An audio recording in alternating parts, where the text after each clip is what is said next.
Hi, this video is from interview.com. Interview.com is a job portal. If you're looking for a job, you can post your resume with us. In this video, I'm going to talk about 5 short Java interview question answers and very important Java interview questions. What is import used for? So in your Java class, you can use import statements. What is that?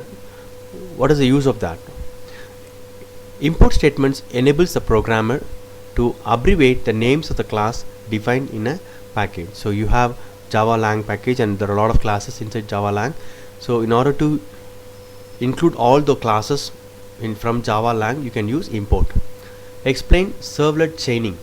Servlet chaining is a technique in which 2 or more servlets can cooperate in serving a single request from the client. What is the difference between set and list?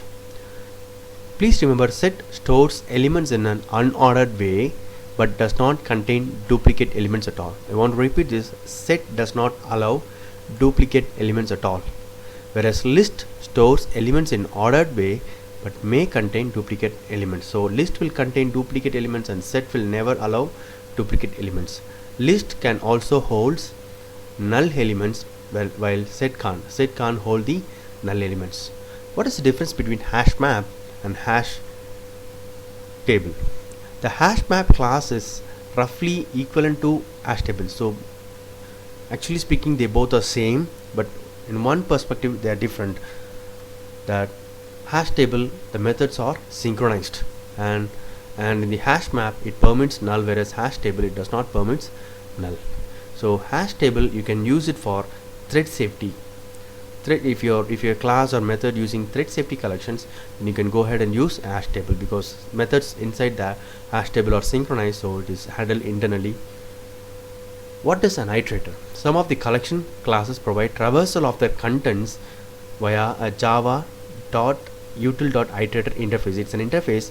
This interface allows you to walk through a collection of objects. It will help you to iterate.